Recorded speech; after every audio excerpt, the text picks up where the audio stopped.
अस्सलाम वालेकुम नाज़रीन प्रोग्राम लाइव लाइन सां करे तव्हांजो मेज़बान डॉक्टर वाहिद बशमूर हाज़िर आहे। नाज़रीन तव्हां ख़बर अथनि प्रोग्राम में असां तव्हांखे मुख़्तलिफ़ बीमारियुनि जी ॼाण ॾींदा आहियूं। मुख़्तलिफ़ महिमान डॉक्टर असां सां गॾु हूंदा आहिनि। ऐं अॼु असां ॻाल्हि ॿोल कंदासीं जेकॾहिं असां ट्यूमर जी या कैंसर जी ॻाल्हि करियूं, पर उहो त जिस्म जे कंहिं बि हिसे में थी सघे थो, पर असां ब्रेन ट्यूमर ते या दिमाग़ जो जेको ट्यूमर आहे उन ते ॻाल्हि कंदासीं। उन सां गॾोगॾु कंहिं वजह सां एक्सीडेंट सां धक सां जेकॾहिं असांजो दिमाग़ में को धक थो लॻे त उनजो ऑपरेशन्स कीअं कंदियूं आहिनि, उनजो इलाज जा कहिड़ा तरीक़ा आहिनि। तमामु ख़तरनाक जेको सो जॾहिं धक लॻंदा आहिनि त ब्रेन जो या दिमाग़ जी ऑपरेशन करणु तमामु ॾुखी हूंदी आहे, तमामु मुश्किल हूंदो आहे। ऐं तमामु घटि मरीज़ जेके उहे बहितरु थी सघंदा आहिनि, उन्हनि जी ऑपरेशन करे सघे त असां कोशिशि कंदासीं तव्हांखे ॼाणण जो त जॾहिं दिमाग़ में को धक लॻे या इंजरी थिए त उनजी ऑपरेशन कीअं कबी, जेकॾहिं ट्यूमर आहे उहे कहिड़े क़िस्म जा ट्यूमर आहिनि, उन्हनि जो ऑपरेशन कीअं कंदो। जेकॾहिं असां ॻाल्हि करियूं त 8 जून ते सॼी दुनिया में वर्ल्ड ब्रेन ट्यूमर डे बि मल्हायो वेंदो आहे। त असां कोशिशि कंदासीं तव्हांखे ॼाण ॾियूं, छो दिमाग़ असांजे जिस्म जो तमामु वॾो हिकिड़ो अहम हिसो आहे जेको सॼी असांजे जिस्म खे कंट्रोल करे थो। उन में जेकॾहिं मुख़्तलिफ़ क़िस्म जूं बीमारियूं आहिनि या को धक लॻे थो त उनजो इलाजु करणु तमामु ज़रूरी आहे। जेकॾहिं इलाजु न कंदासीं त पोइ ज़िंदगी खे तमामु घणो ख़तरो आहे। त कोशिशि करे तव्हांखे ॼाणींदासीं त ब्रेन ट्यूमर छा आहे या इंजरीज़ जेके आहिनि दिमाग़ जूं उहे कहिड़ियूं आहिनि, उनजे इलाज जा कहिड़ा जदीद तरीक़ा आहिनि। इन सिलसिले में मूंसां गॾु जेको महिमान आहे उहो आहे प्रोफेसर डॉक्टर औरंगज़ेब अब्बासी, जेके पाण न्यूरो सर्जन आहिनि। डॉक्टर साहिबु असां सां गॾु आहे। डॉक्टर साहिब खां पुछंदासीं त तव्हां इहो ॾाढो मुश्किल टॉपिक जेको आहे उनखे चूज़ कयो आहे, त जॾहिं दिमाग़ जूं बीमारियूं उन्हनि जूं जेके ऑपरेशन्स केॾियूं मुश्किल आहिनि, उनखे तव्हां कीअं था कयो, कीअं था ठीकु कयो, आम माण्हू उन मां कीअं फ़ाइदो वठनि। अचो पंहिंजे महिमान सां ॻाल्हि ॿोल जो सिलसिलो शुरू कयूं। अस्सलाम वालेकुम। वालेकुम सलाम। वॾी महिरबानी डॉक्टर औरंगज़ेब, तव्हां पंहिंजो टाइम कढी। त डॉक्टर साहिबु जिस्म जे हर हिसे जूं बीमारियूं आहिनि, तव्हां पाण डॉक्टर आहियो, सॼी दुनिया ख़बर, पर जॾहिं असां दिमाग़ जी ॻाल्हि था करियूं, जॾहिं असां पंहिंजे दिमाग़ जी ॻाल्हि था करियूं, दिमाग़ असांजे जिस्म जे ज़रे ज़रे खे कंट्रोल थो करे। बिल्कुलु। असां थोरो पहिरीं ॻाल्हाईंदासीं त ब्रेन ट्यूमर जी ॻाल्हि करियूं था त कैंसर जिस्म जे कंहिं बि हिसे में थी सघे थी, पर जॾहिं दिमाग़ जे मुख़्तलिफ़ हिसनि में ट्यूमर थियनि था, इन करे पहिरीं मां ॻाल्हायां थो त 8 जून ते जेको so world brain tumour day बि मल्हायो वञे थो। त कोशिशि कंदे ब्रेन ट्यूमर कहिड़नि हिसनि में थींदो आहे, छा उन्हनि जूं सर्जरियूं कामयाबु आहिनि, ऑपरेशन ज़रूरी आहे या ऑपरेशन बग़ैर बि ठीक थी थो, ब्रेन ट्यूमर आहे छा, थोरो आम माण्हुनि खे सम्झाईंदो। थैंक यू सर, तव्हां इन टॉपिक ते घुरायो। वाक़ई हिकिड़ो ॾुखियो टॉपिक आहे ऐं माण्हुनि खे इन जी अवेयरनेस तमामु घटि आहे ऐं सोशल नॉर्म्स माण्हू इन शइ खे एक्सेप्ट बि नथा कनि। ब्रेन ट्यूमर बेसिकली जीअं त ट्यूमर हूंदो आहे, हिकिड़ो एबनॉर्मल सेल्स आहिनि, एबनॉर्मल टिश्यूज़ आहिनि जेके नॉर्मल टिश्यू जी जॻह वठनि था। ऐं जीअं त नालो पाण ॿुधाए थो त एबनॉर्मल आहिनि, त थिए छा थो त न सिर्फ़ु हू उन्हनि नॉर्मल जेके टिश्यू आहे, ब्रेन आहे, उनजी सप्लाई थो खणे, उन्हनि जी न्यूट्रिशन थो खणे ऐं पंहिंजी उते एबनॉर्मल तरीक़े सां ग्रोथ थो करे ऐं पंहिंजी साइज़ थो वधाए, जंहिंजे करे नॉर्मल ब्रेन खे, नॉर्मल ब्रेन फंक्शन खे नुक़सानु थो थिए। जेके नॉर्मल सेल आहिनि उनखे डैमेज थो करे, उनखे डैमेज थो करे, उन्हनि जो स्पेस थो वठे ऐं पंहिंजी ग्रोथ, पंहिंजी ब्लड सप्लाई दिमाग़ वधाईंदो में जेकॾहिं असां दिमाग़ जी ॻाल्हि करियूं त अल्लाह ताला ॾाढो दिमाग़ खे हिकिड़ो कॉम्प्लिकेट तरीक़े सां ठाहियो, त उन जेके मुख़्तलिफ़ हिसनि जा ट्यूमर्स आहिनि या कंहिं हिकिड़े हिसे में थींदा आहिनि? न, बिल्कुलु मुख़्तलिफ़ हिसनि जा ऐं मुख़्तलिफ़ टाइप्स जा ट्यूमर आहिनि। बेसिकली असां अगरि कहिड़े हिसनि में थींदा आहिनि, कहिड़ा टाइप्स? हा, बेसिकली अगरि असां ब्रॉड वे में उनखे डिस्क्राइब करियूं त हिकिड़ा थियनि था बेनाइन, हिकिड़ा थियनि था मैलिग्नेंट। बेनाइन उहे जिन जी हिकिड़ी स्लो ग्रोथ हुजे, लिमिटेड हुजनि, पंहिंजो हिकिड़ो कैप्सूल हुजनि जिन खां ॿाहिरि हू न निकिरी सघनि। ऐं मैलिग्नेंट उहे जेके कैंसर टाइप ट्यूमर्स हूंदा आहिनि, जेके पाण उते बि रहिजी सघनि था ऐं तमामु तेज़ी सां फैलिजनि था। त बेनाइन थिया ऐं मैलिग्नेंट थिया। ईअं ई प्राइमरी ऐं सेकेंडरी, हिकिड़ा जेका ब्रेन में थियनि, सेकेंडरी ॿियो किथां अचनि जीअं मेट्स, अगेन उहे तमामु फास्ट हुन में ग्रोथ कनि था। त ब्रॉड वे में इहे 2 टाइप्स आहिनि। वरी अगरि असां इन्हनि जा टाइप्स ॾिसूं त बेनाइन में सुपरफिशियल अगरि मां ॿुधायां त मेनिनजोमा थिए थो, बेनाइन आहे। ग्लायोमा ग्रेड 1 ग्रेड 2 उहे बेनाइन में था अचनि, पर ग्रेड जीअं वधे थो 3 ऐं 4 त उहे मैलिग्नेंट थींदा था वञनि। न, छा ट्यूमर्स मोस्टली जेके स्टेम ऑफ ब्रेन में थींदा आहिनि या जिस्म ब्रेन जे या दिमाग़ जे ॿियनि हिसनि में थी सघनि था या कंहिं बि हिसे में थी सघनि था? दिमाग़ जे मुख़्तलिफ़ हिसनि में थींदा आहिनि, डेप्थ में बि थी सघनि था, डीप थी सघनि था। मिसाल आहे ग्लैंड आहे पिट्यूटरी ग्लैंड, उते बि थी सघे थो। बिल्कुलु उन जा ट्यूमर्स बि ईंदा आहिनि, माण्हू उन जी प्रेज़ेंटेशन ब्रेन स्टेम जा अलॻि थींदा आहिनि। ब्रेन स्टेम्स ॿारनि में मोस्ट कॉमन आहिनि। पोस्टीरियर फोसा जे कॾहिं ॻाल्हि कजे त उन में मेडुलोब्लास्टोमा, एपेंडाइमोमा, इहे या ब्रेन स्टेम ट्यूमर्स जी ॿारनि में तमामु कॉमन। अच्छा, मतिलबु इहे जेके न्यूरॉन जा सेल आहिनि उहे डैमेज थींदा आहिनि? जी हा, उन्हनि में हिकिड़ी एबनॉर्मलिटी शुरू थी वेंदी आहे। उन्हनि में छो थी थिए, उन जूं कुझु वजूहात आहिनि, कॉज़िस आहिनि। मोस्टली त जेनेटिक्स थियनि था, या केमिकल या रेडिएशन जी वजह सां या चयो वञे थो त मेनिंजोमा जेको थिए थो उहो ट्रॉमा जी वजह सां बि थिए थो जॾहिं उन जी लेयर्स खे जेको ब्रेन जी जेकी झली आहिनि उन्हनि खे जॾहिं नुक़सानु थिए थो त विथ टाइम हू ट्यूमर पैदा कनि थियूं। ट्यूमर का अच्छा डॉक्टर साहब 8 जून ते जॾहिं असां ॻाल्हि था करियूं त वर्ल्ड ब्रेन ट्यूमर डे बि मल्हायो उन जो को ख़ासि मक़सदु आहे या उन सां को फ़ाइदो आहे? सो बेसिकली माण्हुनि में अवेयरनेस पैदा करण लाइ माण्हुनि में अवेयरनेस तमामु घटि आहे। टेक्नोलॉजी काफ़ी तरक़ी कई आहे। जंहिंखे ब्रेन ट्यूमर थिए थो हू थो सम्झे त बसि हाणे मौत आहे, हाणे कुझु कोन्हे, बसि मां मरी वियुमि, बट हा बट हाणे शयूं ईअं न रहियूं आहिनि। हाणे मोर्टेलिटी खां शयूं जेके आहिनि एडवांसमेंट एतिरी अची वई आहे जो मोर्टेलिटी जी तरफ़ अची वियूं आहिनि त माण्हू खे लाइफ मिली वञे थी, माण्हू बची सघे थो, जी सघे थो because of advancement. CT scan आहिनि, MRIs आहिनि, डायग्नोस जल्दी थो थिए, ख़बर जल्दी थी पए, पहिरीं एतिरी अवेयरनेस न हूंदी ऐं उन खां पोइ उन में इलाजु मिनिमम खां मिनिमम थी वियो आहे त उन में काफ़ी चेंजिस अची वियूं आहिनि पर सोसाइटी में उन जी एतिरी अवेयरनेस न आहे। अच्छा माण्हू मतिलबु अञा जेकॾहिं दिमाग़ जी का बीमारी आहे त उनजे बारे में उनखे एतिरी ॼाण कोन्हे त उनजो प्रॉपर इलाजु किथे या कीअं कराइजे? बिल्कुलु पहिरीं त उन जी काउंसलिंग थियणु खपे, पेशेंट जी काउंसलिंग थियणु खपे। पहिरीं त तव्हां ॾिसंदा आहियो असांजी न सिर्फ़ु पाकिस्तान जी सोसाइटी में ई तव्हां ॾिसो पहिरीं त उहे सम्झंदा आहिनि को लॻे थो जिन भूत चढ़ी वियो आहे पीरनि फ़क़ीरनि, जॾहिं त डॉक्टर एग्ज़ैक्ट ॿुधाए थो त बाबा हीउ ट्यूमर आहे हिन जो हीउ न, पहिरीं वेंदा पीरनि फ़क़ीरनि वटि दुआ ही। अच्छा जेकॾहिं डॉक्टर साहब थोरो हिन पासे ॾाढी सुठी आहे, जेकॾहिं कंहिंखे ट्यूमर आहे दिमाग़ जे कहिड़े हिसे में आहे त कहिड़ियूं साइन सिम्टम हूंदियूं? छा को मथे में सूर, को बुखार, का आहिनि साइन सिम्टम जा या बग़ैर कंहिं साइन सिम्टम जो हूंदो? सुठो सवाल पुछो सर, तव्हां तमामु सुठो सवाल पुछो। ॾिसो सर कुझु सिम्टम्स आहिनि जनरल, जीअं मथे जो सूरु। अच्छा मथे जो सूरु कीअं इलाही सबब जे करे थिए थो? हा इलाही सबब जे करे थिए थो त इन जे करे मां चयो जनरल सिम्टम्स में थिए थो मथे जो सूरु, पर थोरी ख़ासियत उनजी इहा हूंदी जो हीउ ख़तमु न थींदो, मेडिसिन सां दॿी सघे थो पर ख़तमु न थींदो, नंबर 1। नंबर 2 मॉर्निंग में तमामु घणो हूंदो, सुबुह साण मथे में सूरु तमामु घणो पवंदो, इहा हिन जी ख़ासियत हूंदी जेको डिफ्रेंशिएट करे थी हिनखे माइग्रेन खां। वरी वॉमिटिंग जेका आहे उहा पेशेंट में तमामु घणी हूंदी।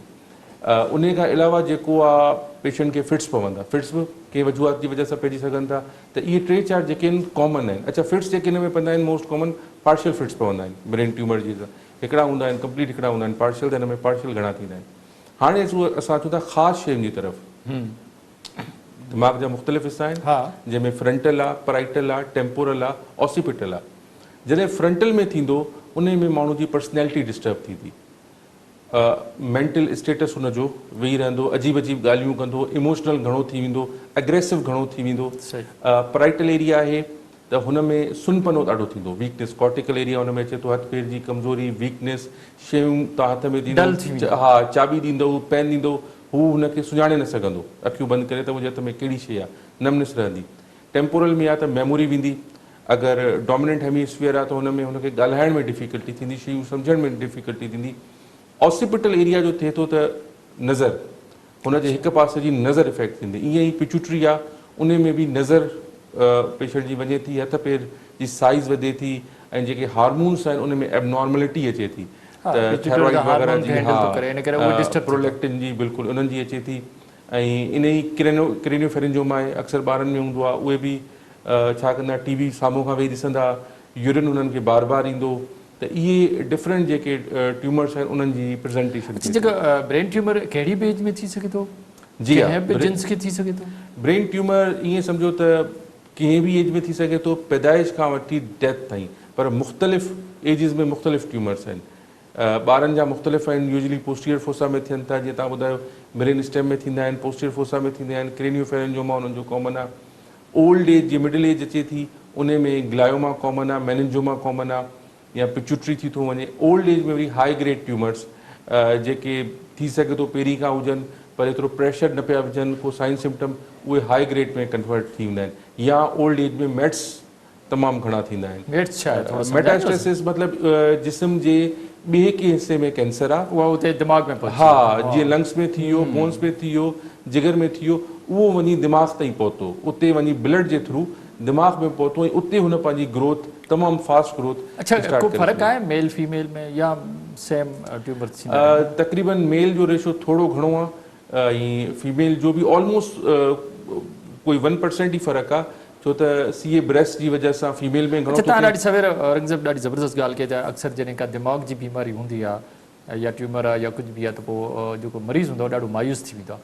त छा था सम्झो त ब्रेन जी सर्जरीज़ जो ऑपरेशन तव्हां पाण न्यूरो सर्जन आहियो उन सां काफ़ी कामयाबी आहे ऐं ॾाढो सुठो इलाज जो तरीक़ो आहे उहो वरी पंहिंजी नॉर्मल ज़िंदगी ॾियां उहो मरीज़ अची सघे थो? बिल्कुलु सभिनि खां पहिरीं त पेशेंट खे काउंसलिंग जी ज़रूरत हूंदी आहे त हुनजी काउंसलिंग सुठी थिए, हू हुन शइ खे एक्सेप्ट करे ऐं हुनखे इलाज जा मुख़्तलिफ़ तरीक़ेकार ॿुधाए वञनि। पहिरीं इहो हूंदो हो जो इलाज न हूंदा हुआ, CT स्कैन न हूंदो, MRI जी अवेलेबिलिटी न हूंदी त माण्हुनि खे ख़बर ई देरि सां पवंदी। हाणे जेकॾहिं अर्ली थी थो वञे, ख़बर पइजी थी वञे बेनाइन ट्यूमर आहे, हुनखे कटिजे थो त पेशेंट जा तक़रीबन सभु सिम्टम्स जेके आहिनि उहे ख़तमु थी था वञनि। पर जेतिरो हू डिले कंदो, लेट सपोज अगरि हू हथ जी वीकनेस सां गॾु थो अचे, पहिरीं न हुई हाणे हुन डेवलप करे वरिती आहे ऐं सम्झो थो त हाणे उहा सही थी वेंदी ऑपरेशन खां पोइ, त उहा पॉसिबिलिटी न आहे। त सर्जरी या जेका बि ट्रीटमेंट आहे अपार्ट ऑफ सर्जरी बि जेतिरो जल्दी हू कराए ओतिरो बहितरु आहे। अच्छा जेतिरो जल्दी थी करे बिल्कुलु बिल्कुलु उन में ॾिसो न उन में मुख़्तलिफ़ शयूं आहिनि। ट्यूमर जेकॾहिं डीप आहे, मसलन मां चवां त कैवर्नस साइनसिस साम्हूं आहे, थैलेमस में आहे, बेज़ल गैंग्लिया में आहे, त ज़रूरी न आहे त हमेशह वॾी सर्जरी कजे। तव्हां मिनिमम सर्जरी में वञी सघो था। असां वटि हींअर पाकिस्तान में मां उन ते अचां थो, मतिलबु त जेको पुराणो सर्जरी जो तरीक़ो या जेको हाणे नओं जदीद तरीक़ो आहे उन जदीद तरीक़े मां बहितर फ़ाइदो वठी सघिजे? जी हा, हाणे असां माइक्रोस्कोपिक एंडोस्कोपिक सर्जरी थियनि थियूं, कूज़ा इस्तेमालु थिए थो जेको सिर्फ़ु ट्यूमर खे अटैक करे हुनखे साइबर नाइफ बि हिन में कमु करे थो? साइबर नाइफ उन में अचे थो बिल्कुलु, गामा नाइफ, साइबर नाइफ, इहे बि टेक्नोलॉजीज़ अचनि पियूं पाकिस्तान में, बल्कि आहिनि ऐं तमामु सुठो कमु करे रहियूं आहिनि। ऐं जीअं तव्हां चयो साइबर नाइफ बाक़ाइदा गवर्नमेंट जी तमामु सुठी हिकिड़ी फैसिलिटी ॾिनल आहे। न मतिलबु इन जे ज़रिए असां करे सघूं था? बिल्कुलु इन इहो छा थो करे, ट्यूमर जेके डीप में आहिनि उन्हनि खे हिकिड़ो हाई डोज ॾेई उन्हनि जी साइज़ खे ऐं ट्यूमर खे बिल्कुलु ख़तमु कनि था बिना कंहिं ऑपरेशन जे। कंहिं चीरे जी ज़रूरत न आहे, कंहिं ॿी शइ जी ज़रूरत न आहे। MRI थियो, कंट्रास्ट ख़बर पई ही ट्यूमर आहे, उन जे टाइप जे हिसाब सां उन जो डोज़ हुनखे ॾिनो थो वञे ऐं ट्यूमर खे उते ई ख़तमु कयो थो वञे। अच्छा तव्हां जीअं असां ओपन हार्ट सर्जरी जी ॻाल्हि करियूं पर हाणे जदीद उन में बचे दिमाग़ खे सॼो खोले ऑपरेशन कजे या जेके हाणे जेके इहे जदीद तरीक़ा इलाज आहे जीअं गामा जी ॻाल्हि कई, तव्हां साइबर नाइफ जी ॻाल्हि कई या ॿिया जेके तरीक़ा आहिनि उहे बहितर आहिनि हिन वक़्तु? ॾिसो पहिरीं पाकिस्तान में गामा नाइफ सॼी दुनिया में ओपन बि कंदा बिल्कुलु ओपन डिपेंड थो करे। अगरि कॉर्टिकल एरिया आहे जंहिंमें हथ पेरनि जो कंट्रोल आहे, यूरिन जो कंट्रोल आहे, इन तरीक़े सां शयूं आहिनि त उते मिनिमल सर्जरी कबी आहे माइक्रोस्कोप सां, एंडोस्कोप सां।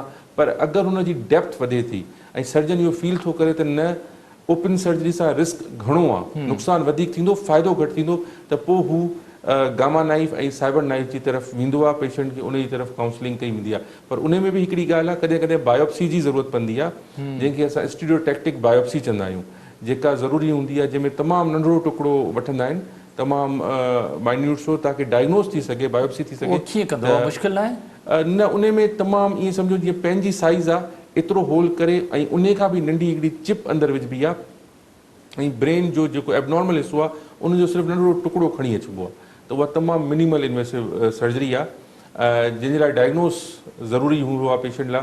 त छो त रेज़िस उन ते डिपेंड कंदा आहिनि न, तव्हांखे 30 ग्रेड थियणो आहे, 40 ॾियणो आहे या केतिरो तव्हांखे वधाइणो आहे। अच्छा इन ते ॾाढो मरीज़नि जो डॉक्टर साहिबु हिकिड़ो वॾो इशू आहे त असां बायोप्सी छो करायूं? बायोप्सी खां बग़ैर तव्हां इलाजु छो नथा करियो जॾहिं तव्हां ख़बर आहे ट्यूमर बि आहे, नज़र बि अचो, CT स्कैन आहे, असां ॾाढा जदीद ॿिया बि जेके इन्वेस्टिगेशन जा तरीक़ा मौजूदु आहिनि, त बायोप्सी त छो था वञो? त बायोप्सी खां सवाइ असां इलाज ई न कंदासीं छो? अक्सर माण्हुनि जो हिकिड़ो सोच आहे त जॾहिं बायोप्सी थिए थी त पोइ उहो मर्ज़ वधी थो वञे। बिल्कुलु तव्हां इहा सही ॻाल्हि कई। बेसिकली सभिनि खां पहिरीं थींदो आहे CT स्कैन कयोसीं, उन खां पोइ MRI जदीद तरीक़ा। बिल्कुलु MRI जॾहिं थिए थो त MRI असांखे ट्यूमर जी साइट लोकेशन केतिरो फैलियल आहे, हुनजी वेस्कुलैरिटी केतिरी आहे, कंट्रास्ट में उहे सभु ख़बर पवनि थियूं। उन खां पोइ असां MR स्पेक्ट्रोस्कोपी जेकॾहिं MRI सां गॾु कराए था वठूं त इहो बि ख़बर पइजी थी वञे हाई ग्रेड आहे या लो ग्रेड आहे। सही। घणो जेकॾहिं उहो फैलियल आहे त असां उन में पेट स्कैन बि कराईंदा आहियूं। पर अगरि बिल्कुलु ई पेशेंट असांखे लॻे थो त न इन में थोरी डायग्नोसिस जेका आहे उहा थोरी ओबिगियस आहे, त पोइ उन पेशेंट लाइ जेको आहे बायोप्सी लाइ वञिबो आहे या उन ते पहिरीं रेडिएशन थी चुकी आहे ऐं असरु न कयो अथसि त पोइ उन पेशेंट खे पोइ वरी असां ओपन करे। अच्छा हिन वक़्तु सर्जरी में जदीद कहिड़ो तरीक़ो आहे? सिर्फ़ु इहो गामा नाइफ वारो या ॿियो बि को तरीक़ो आहे दुनिया में? हिन वक़्तु दुनिया में गामा नाइफ सभिनि खां जदीद ऐं साइबर इहे सभिनि खां अॻियां पिया वञनि। अच्छा, हाणे प्रोटॉन थेरेपी बि आई आहे, proton proton beam therapy therapy सही बि आई आहे, पर उहा पाकिस्तान में या एशिया में एतिरी अवेलेबल न आहे अच्छा मतिलबु ओपन ऐं सर्जरी एक्सपेंसिव बि तमामु घणी आहे। हा ओपन सर्जरी खां माना हिन पासे हलिया जी हा जी हा। अच्छा इन्वेस्टिगेशन जा जेके असां जीअं MR था करायूं या पेट स्किन जो तव्हां ज़िक्र करायो, छा अञा बि का जदीद मशीन आहे ऐं इन्वेस्टिगेशन लाइ को जदीद तरीक़ा दुनिया में आहिनि? ॾिसो उन में पेट स्कैन थिए थो, उहो बि तमामु सुठा कराची जी वॾियुनि अस्पतालुनि में मौजूदु आहे, जेको अगरि ट्यूमर कंहिं दिमाग़ में आहे या छाती में आयो आहे उहो हिकिड़े ई फ्लैश में तव्हांखे पूरी स्टोरी ॿुधाए थो सघे, 100% एक्यूरेसी सां क्लियर थो करे त हीअ हाणे थिए छा थो।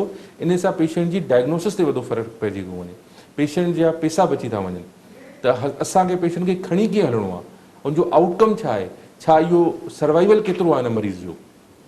जॾहिं इन्हनि सभिनि सवालनि जा जवाब मिलनि था त असांखे पेशेंट खे ट्रीट करण में आसानु थो थिए। लेट सपोज़ हिकिड़े पेशेंट जो पेट थियो, कैंसर फैलियल आहे ऐं असां दिमाग़ जो ऑपरेशन पहिरीं खां करे वरितो, ख़र्चो बि उनजो घणो अची वियो ऐं आउटकम बि एतिरो सुठो ॾाढी सुठी ॻाल्हि आहे। मां ब्रेक न विझो त जेकॾहिं कैंसर फैलियल आहे जिस्म जे ॿियनि हिसनि में आहे त छा सभिनी खे तव्हां वॉश न न न उन में पोइ असांजो तरीक़ेकार मटिजी वेंदो आहे, पोइ पेशेंट जो सर्वाइवल ते डिपेंड थो करे त उनजो सर्वाइवल केतिरो आहे। मुख़्तलिफ़ तरीक़नि सां मुख़्तलिफ़ जॻह ते तव्हां ऑपरेशन छो त प्राइमरी ऑलरेडी मौजूदु आहे, तव्हां सेकेंडरी कढंदो त वरी वधंदी, त पोइ असां पेशेंट खे अगेन रेडिएशन जी तरफ़ खणी वेंदा आहियूं ऐं अगेन इहो डिपेंड थो करे त ट्यूमर कहिड़े टाइप जो आहे ऐं उनजो सर्वाइवल केतिरो आहे पेशेंट जो, त वरी ज़ीरो खां स्टार्ट थो थिए त उनजी काउंसलिंग थींदी। सॼे जिस्म जे जिते जिते बि ट्यूमर आहे उन्हनि सभिनि जो इलाजु कबो? उन्हनि सभिनि जेको प्राइमरी आहे उनखे कढिबो ऐं ब्रेन में जेकॾहिं हिकिड़ो आहे त उनखे कढिबो, बाक़ियुनि खे शुआऊं ॾिबियूं आहिनि, रेडिएशन ॾिबी आहे। माना तव्हां सम्झो त जेकॾहिं जल्दी अचिजे ऐं जेके जदीद तरीक़ा आहिनि उनखां फ़ाइदो वठी बहितरु ज़िंदगी गुज़ारे सघिजे थी? जी हा बिल्कुलु। तव्हां जेका असां ॻाल्हि कई पिए त जेके नॉर्म्स आहिनि, जेके असां वटि पेशेंट डायग्नोस थिए थो ऐं हू हुनखे एक्सेप्ट नथो करे ऐं उहो हलियो थो वञे दरगाहुनि ते, भले सिंध में ॾिसो, पंजाब में ॾिसो, ऐं पंहिंजो टाइम काफ़ी वेस्ट करे थो अचे, उहा पेशेंट खे काफ़ी शयूं नुक़सानु। ॾाढी सुठी ॻाल्हि कई औरंगज़ेब। मां इहो ज़रूरु पुछंदुसि त कैंसर जो जेको ट्यूमर आहे उनजो असांखे ख़बर ॾाढी या मरीज़ खे ॾाढी ख़बर देरि सां थी पए, एतिरो जल्दी उनखे ख़बर नथी पए त को ट्यूमर थी वियो आहे, 2 साल बि लॻी था वञनि, 3 साल 5 साल बि लॻी था वञनि। इन करे वाकई सेकेंड या थर्ड या फोर्थ स्टेज में मरीज़ तव्हां वटि अचंदा, जेके तमामु मुश्किल आहे। पर हाणे वक़्तु थियो आहे हिकिड़े ब्रेक जो। नाज़रीन वठंदा हिकिड़ो नंढो ब्रेक।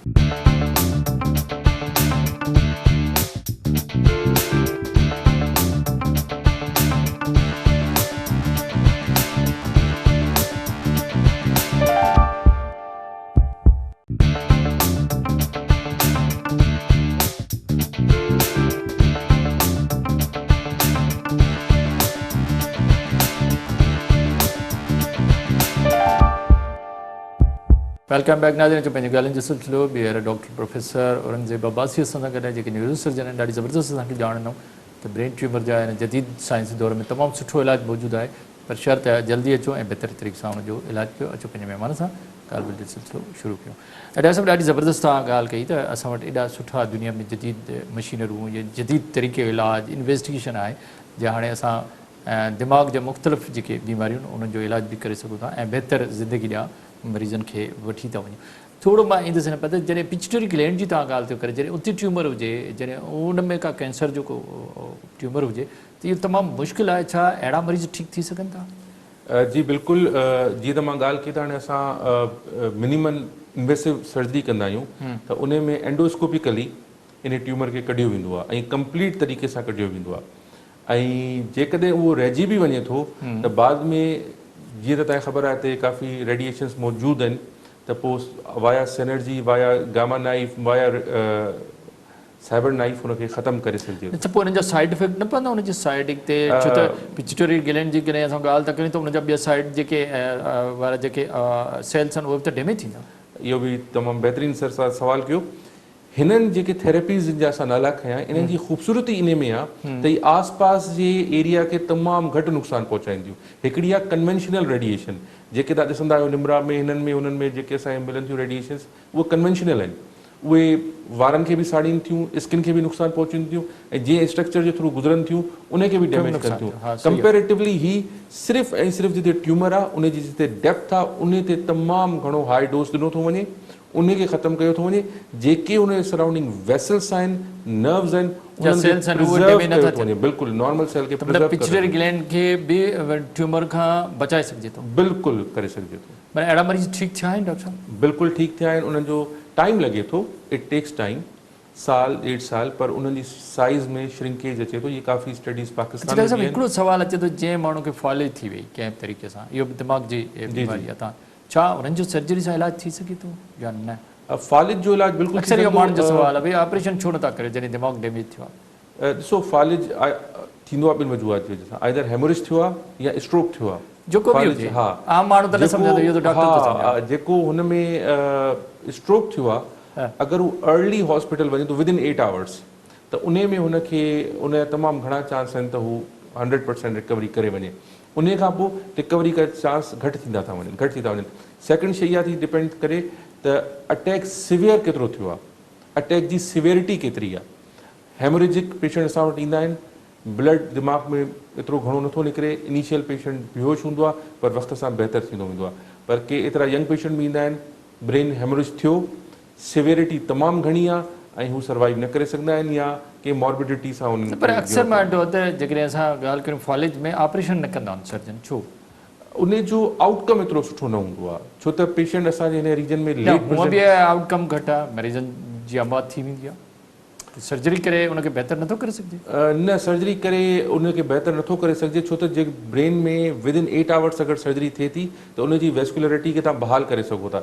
8 आवर्स खां पोइ छा थो थिए, ब्रेन डेथ थी वञे उन जी, तव्हां जेकॾहिं सर्जरी करे उनखे बहाल बि कयो था ब्लड सप्लाई जी, उनजो को फ़ाइदो कोन्हे। इहो सिर्फ़ु ऐं सिर्फ़ु पेशेंट खे फाइनेंशियल लॉस थींदो, ऐं जेका तव्हां सर्जरी कई आहे ऐं विया आहियो उहो नुक़सानु ई ॾींदो। अक्सर फॉलेज में ऑपरेशन थींदी कंदा थींदी ई न आहे, आहिनि, छो त इहो इंटरनेशनल प्रोटोकॉल इहो आहे, इंटरनेशनल गाइडलाइंस अहिड़े क़िस्म जूं आहिनि त असांखे उहो फॉलो करणी पवंदी। कॾहिं तजुर्बो कयो आहे दुनिया में कंहिं अहिड़नि? बिल्कुलु तजुर्बो कयो आहे, हिन ते स्टडीज़ मौजूदु आहिनि, ऐं विदिन 8 आवर्स 4 आवर इन खे चवंदा आहिनि गोल्डन टाइम। इन जे अंदरि अगरि पेशेंट अचे थो त थी सघे थो 100% हुनजी रिकवरी थी वञे। थ्रोम्बेक्टमी कंदा आहिनि, एस्पिरिन्स वग़ैरह इहे जेके मुख़्तलिफ़ ड्रग्स आहिनि इहे ॾींदा आहिनि, ऐं बिल्कुलु उन क्लॉट खे ख़तमु करे सघंदा आहिनि। पर जेतिरो ड्यूरेशन उन क्लॉट जो वधंदो वेंदो, ब्रेन जी उन पर्टिकुलर हिसे जी ब्लड सप्लाई ख़तमु थींदी वेंदी।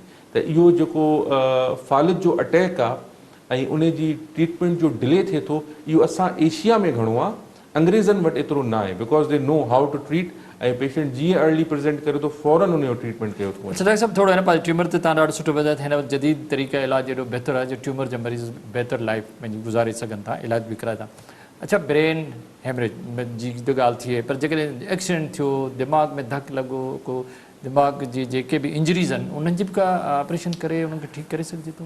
सर, हाणे इन में ईअं आहे जो सभिनि खां पहिरीं त इन में मोस्टली एक्सीडेंट जा मरीज़ एक्सीडेंट्स जा पेशेंट्स ईंदा आहिनि, उन खां पोइ फॉल जी हिस्ट्री अचे थी, असॉल्ट अचे थो, पर एक्सीडेंट्स मोस्ट कॉमन आहिनि, ऐं उन में बि बाइक एक्सीडेंट्स, ऐं उहे बि यंग पेशेंट्स में। त उन में इहो आहे त सभिनि खां पहिरीं त हू एहतियात कनि, हेलमेट जो यूज़ कनि, ऐं ज़रूरी न आहे जो हमेशह बाइक वारे जी ई ग़लती हुजे, let's put it this way, पर इहो आहे जो हेलमेट पाइनि ऐं पंहिंजे न सिर्फ़ु ब्रेन खे बल्कि सर्वाइकल स्पाइन खे बि बचाइनि।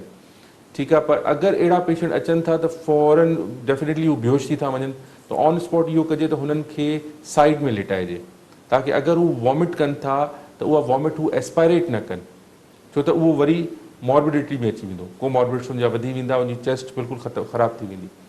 हिकिड़ो त इहो कजे, हुनखे साइड में, ऐं एज़ सून एज़ पॉसिबल हुनखे हॉस्पिटल पहुचाइजे। जेके बि कराची जा, हैदराबाद जा ऐं ॿियनि शहरनि जा, बल्कि ॿियनि शहरनि में बि हाणे ख़ैरपुर, सखर, हिननि एरियाज़ में बि CT स्कैन तमामु ईज़िली अवेलेबल आहे ऐं चीप आहे।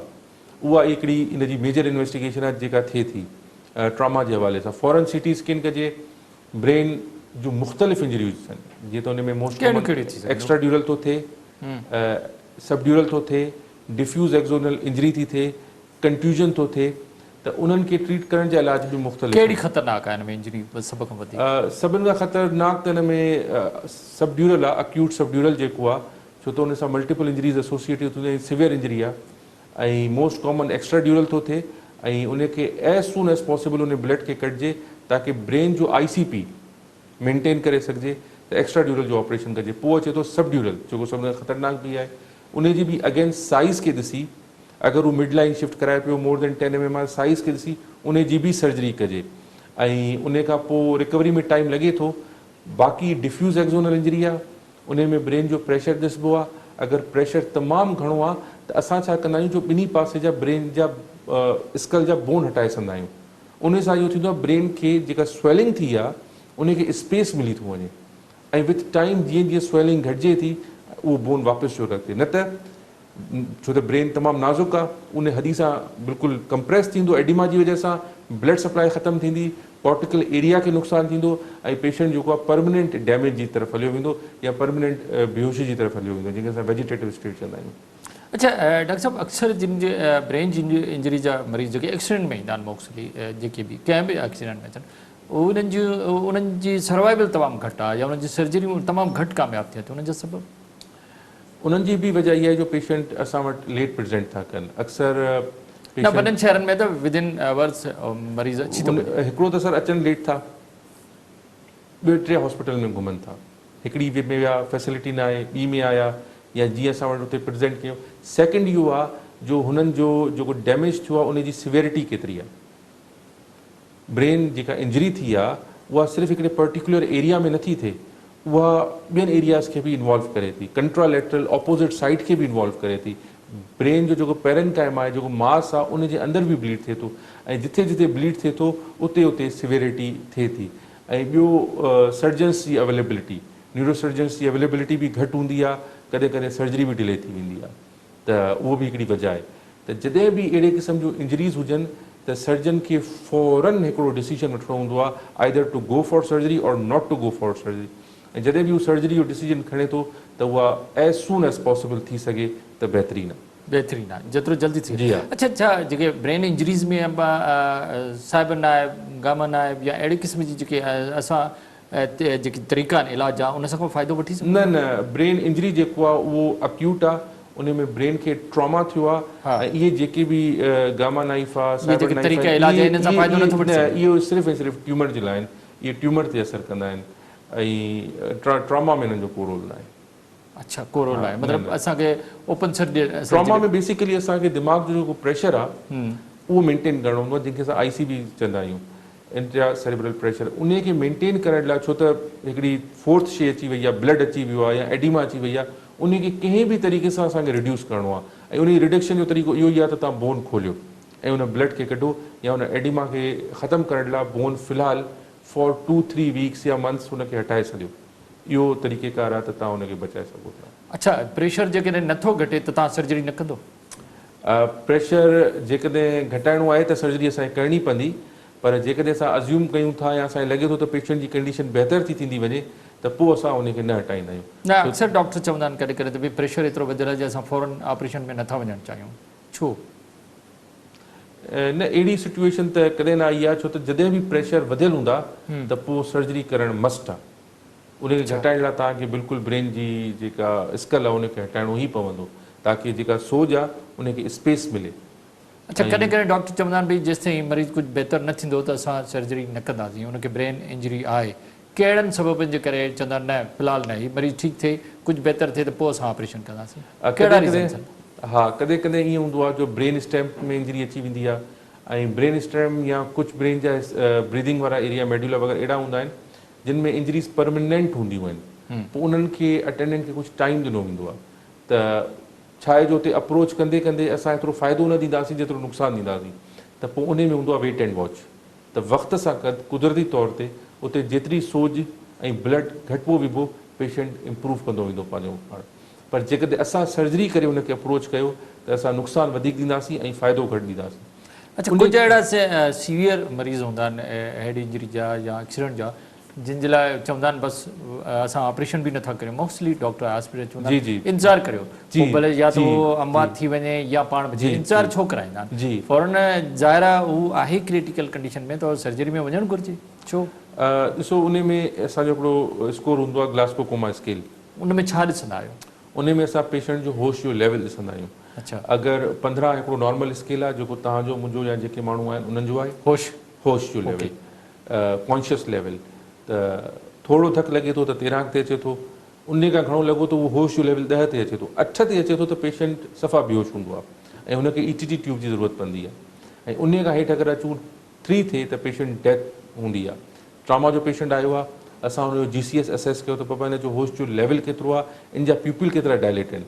अगरि प्यूपिल कंप्लीटली डायलेटेड आहिनि, पेशेंट जी ब्रीदिंग पैटर्न ख़राबु आहे, पेशेंट जो GCS ख़राबु आहे, त उन में सर्जरी जो को फ़ाइदो न हूंदो आहे। न त केतिरो लेवल होश जो हुजे जिते तव्हां सर्जरी कंदा? 8 ते 7 ते 9 ते? 8 5 ते बि थी सघे थी, 5 6 उन खां मथे थी सघे थी बिल्कुलु सर्जरी।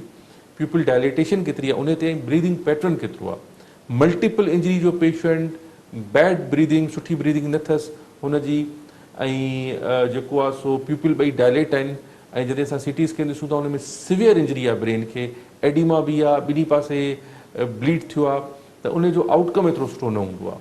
त उन में सर्जरी करण जो माना पेशेंट खे नुक़सानु ॾियणु बसि न, जॾहिं 8 ते आहे या तव्हांजी ॻाल्हि 5 ते हुनजी जेका होश जी लेवल 5 ते आहे 6 आहे, त छा पोइ बि हुनखे बेहोश करे तव्हां सर्जरी कंदो? हाणे त ईअं थी वियो इहो हिकिड़ो थोरो अजीब सुवाल न आहे, इहो कीअं थोरो सम्झायो?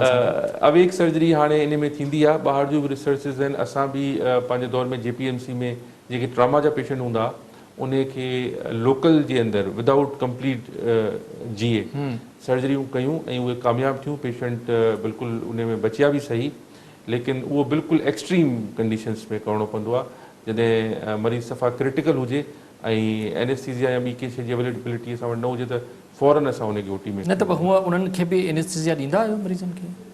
बिल्कुलु, अगरि अवेलेबिलिटी आहे त पोइ ॾिबी आहे, अगरि पेशेंट असांखे थोरो टाइम ॾिए थो, पर इहो ॾिसो हिकिड़े तजुर्बे ते। अच्छा, जेकॾहिं नथा ॾियो त छा मरीज़ खे तकलीफ़ न थींदी तव्हां हुन सां जेको सो? न, उनखे लोकली सडेट कबो आहे, IV ॾिबी आहे, लोकल एनेस्थीसिया लिडोकेन असां ॾींदा आहियूं, ईअं त बिल्कुलु हुनखे पेन फ्री कबो आहे। टाइम ख़तमु थियण वारो ॾाढी ज़बरदस्त। जेके ब्रेन इंजरी जा माण्हू अचनि था उन लाइ तव्हां छा चवंदो, उहो कीअं पंहिंजे इलाजु कराइनि त उहो वापसि नॉर्मल ज़िंदगी ॾियो अचनि?